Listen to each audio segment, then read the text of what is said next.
तो नमस्कार साथियों, आईपीएस उतार यूट्यूब चैनल पर आप सभी का स्वागत है। तो कैसे हो साथियों, आज इस वीडियो के अंदर साथियों हम बात करने वाले हैं नगरपालिका सफाई कर्मचारी भर्ती 2024 की लॉटरी कब तक निकाली जाएगी, क्योंकि मुख्यमंत्री भजनलाल शर्मा ने कहा था कि 10 दिन के अंदर नगरपालिका सफाई कर्मचारी की लॉटरी निकालो।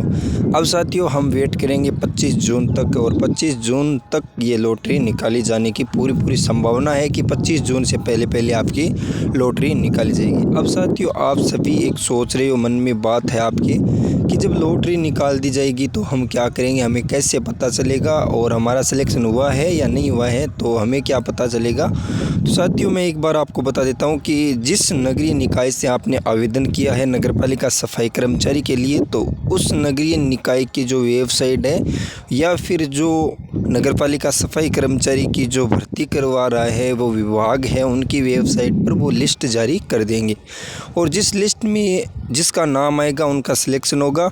अब साथियों कितने गुणा पास करेंगे, साथियों एक चीज़ बता देता हूँ कि जितनी वैकेंसी है इनके या तो 5 गुना पास करेंगे या फिर 3 गुना करेंगे। तो आपको पता है कि 24,797 पोस्ट है, यानी 25,000 मान लो तो 75,000 विद्यार्थी पास होंगे। 5 गुना होंगे तो वैसे आपको भी फ़ायदा होगा, क्योंकि 5 गुना में थोड़े विद्यार्थी ज़्यादा शामिल हो जाएंगे। उनके बाद में साथियों आप बात करते हैं कि उसमें नाम कैसे आएगा, पता कैसे चलेगा कि मेरा हुआ है या नहीं हुआ है।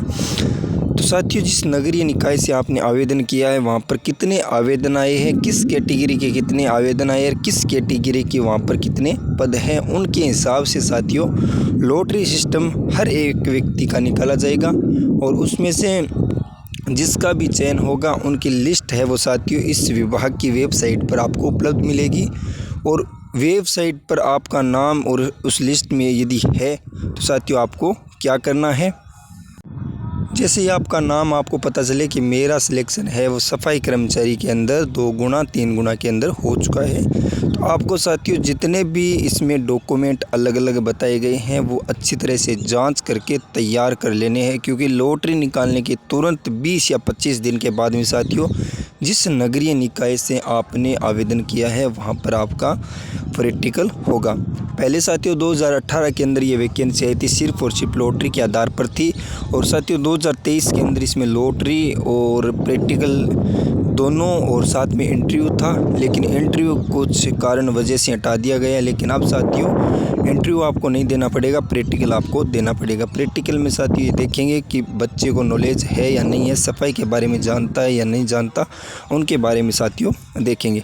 तो आपको जितने भी इसमें डॉक्यूमेंट है वो तैयार कर लेने हैं अच्छी तरह से, एक एक डॉक्यूमेंट किसी भी प्रकार की यदि कोई भी उसमें गड़बड़ है साथियों अभी से तैयार कर लेना, क्योंकि उनके बाद में आपको टाइम इतना नहीं दिया जाएगा कि आप डॉक्यूमेंट तैयार कर लो। डॉक्यूमेंट भी साथियों मैं आपको एक बार एक डॉक्यूमेंट है वो बता देता हूँ कि कौन कौन से डॉक्यूमेंट है आपको वहाँ पर लेके जाना है। एक बार आप सुन लेना साथियों, सारे डॉक्यूमेंट मैं बता रहा हूँ। सबसे पहले साथियों इम्पोर्टेंट डॉक्यूमेंट है वो आपका है अनुभव प्रमाण पत्र।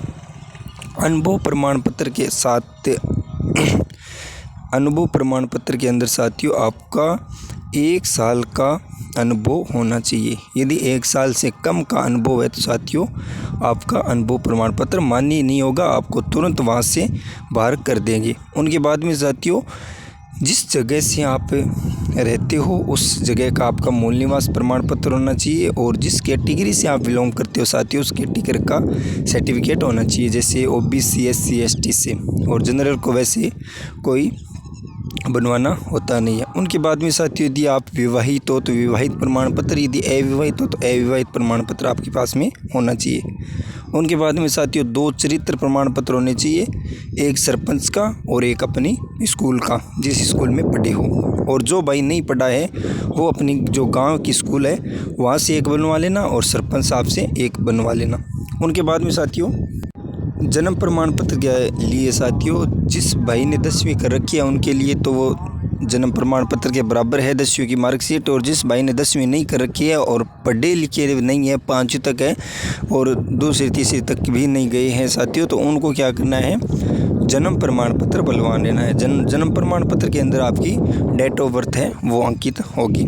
अब साथियों ये जो डॉक्यूमेंट मैंने बताए हैं इसमें आपके पास में अपनी SSO ID, email ID, mobile number और आधार कार्ड में अपडेट होने चाहिए। और उनके बाद में जो जन आधार कार्ड है साथियों, जन आधार कार्ड में आप अच्छी तरह से अपडेट होने चाहिए। कोई भी किसी भी प्रकार की यदि इन डॉक्यूमेंटों के अंदर गड़बड़ी है तो आप साथियों बाहर हो सकते हो, क्योंकि आगे जाने के बाद में जब 3 गुना विद्यार्थी पास करते हैं तो उनमें किसी के डॉक्यूमेंट में गड़बड़ी पाई जाती है और किसी में कुछ पाई जाती है, उस कारणों से उनको बाहर कर देते हैं। अब साथियों जैसे 75,000 विद्यार्थी पास होंगे 3 गुना के अंदर, वैसे 5 गुना पास करेंगे तो 1,25,000 विद्यार्थी पास होंगे। और 1,25,000 विद्यार्थी हैं उनका साथियों प्रैक्टिकल जिस दिन होगा, वैसे साथ में नहीं होगा, 2-3 महीने ये प्रैक्टिकल चलेंगे।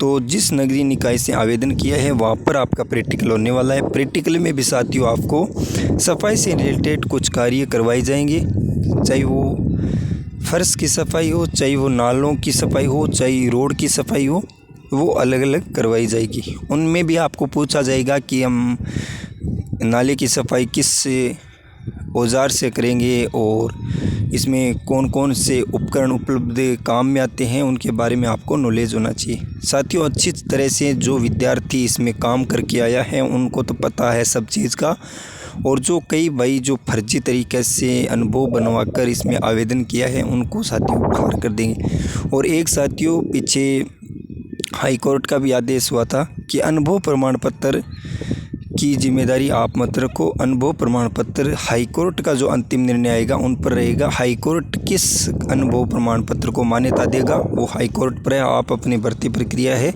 वो चालू रखो। लेकिन जितनी भी वैकेंसी है उनके 5 गुना विद्यार्थी इस भर्ती में पास होंगे, और जिसके पास में सही अनुभव प्रमाण पत्र पाया जाएगा उनको इस भर्ती के अंदर लिया जाएगा। और अब साथियों अनुभव प्रमाण पत्र का भी बताया गया है कि 3 तरह के अनुभव प्रमाण पत्र इसमें मान्य होंगे।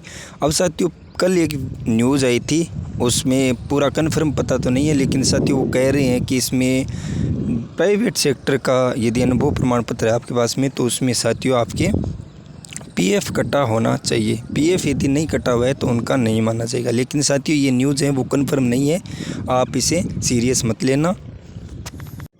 और साथियों सारे डॉक्यूमेंट मैंने बताई दिए हैं, एक एक करके इतने डॉक्यूमेंट तैयार रखो। और जिस नगरीय निकाय से आपने आवेदन किया है वहाँ पर आपका ये प्रैक्टिकल और लॉटरी निकाली जाएगी। और लॉटरी निकालने के बाद में आपका नाम आ जाएगा, और नाम आने के बाद में इतने सारे डॉक्यूमेंट आप बनवा कर जो बताए गए हैं वो डॉक्यूमेंट लेकर आप चले जाना नगरीय निकाय के अंदर। वहाँ पर साथियों वहाँ पर आपको सफाई कुछ कार्य करवाया जाएगा और वहाँ पर कुछ चीज़ें भी पूछी जाएगी। और जिस दिन आप काम करोगे, जिस नगरीय निकाय के अंदर काम करोगे, उस दिन का साथियों आपको पैसे भी दिए जाएंगे। ऐसा नहीं कि आपको सफाई करवा लेंगे और आपको पैसे भी नहीं देंगे। लेकिन साथियों ये पीछे सरकार ने भी कहा था कि हम जिस नगरीय निकाय से आवेदन किया विद्यार्थी हैं उनका यदि प्रैक्टिकल करवाएंगे तो उस दिन का उन्हें वेतन भी देंगे। तो अब साथियों मैंने सारी जो इन्फॉर्मेशन थी वो आपके साथ में साझा की है। और वीडियो साथियों मेरा कैसा लगा कमेंट बॉक्स में ज़रूर लिख देना। और कोई भी साथियों न्यूज़ आए और कोई भी पेपर कटिंग आए तो सबसे पहले साथियों आपको IPS सुतार यूट्यूब चैनल पर सारी न्यूज़ उपलब्ध मिलेगी। तो अभी से साथियों यदि हमारे चैनल को आपने सब्सक्राइब नहीं कर रखा है तो एक बार चैनल को सब्सक्राइब कर ले, और वीडियो है वो साथियों अपने साथी तक शेयर कर दे जो नगर पालिका सफाई कर्मचारी की तैयारी कर रहा है। एक चीज़ और बता देता हूँ साथियों, आने वाले 2025-26 के अंदर भी सत्र में ये भर्ती और आएगी। जो विद्यार्थी तैयारी कर रहे हैं उनको मैं कहना चाहता हूं साथियों, आप ऐसा नहीं सोचना कि एक ही भर्ती आई है। कोर्ट के आदेश के अनुसार साथियों भर्ती तो हर 2 साल पर होनी है, क्योंकि नए ज़िले बने हैं, नई तहसीलें बनी है। उस हिसाब से साथियों हर साल 2 साल से ये भर्ती आएगी, वो भी 25,000, 20,000, 25,000, 30,000 पदों पर। क्योंकि हाईकोर्ट ने कहा है कि एक वार्ड के अंदर 100 कर्मचारी होने चाहिए। साथियों अभी कुल मिलाकर पूरे राजस्थान के अंदर 24,000 पदों पर हैं। तो वैसे तो 25,000 पद तो सिर्फ और सिर्फ जयपुर के अंदर है, और जयपुर को आवश्यकता है 25,000 पदों की, और ये कर रहे हैं पूरे राजस्थान के अंदर। तो साथियों जितने भी शहर है, जितने भी वार्ड है, हर वार्ड का आप देख लेना बैठकर, जितने भी वार्ड है पूरे राजस्थान के अंदर, और उन वार्डों के 100 गुणा कर लेना, 100 कर्मचारी एक वार्ड के होने चाहिए, तो उस हिसाब से आपको देख लेना कितने आते हैं। और एक चीज़ साथियों, जितने भी पहले लगे हुए हैं वो भी रिटायरमेंट होंगे। तो चलो फिर साथियों, आज की इन्फॉर्मेशन आपको कैसी लगी कमेंट बॉक्स में ज़रूर बताना। वीडियो पसंद आया तो लाइक कर देना, चैनल को सब्सक्राइब कर देना।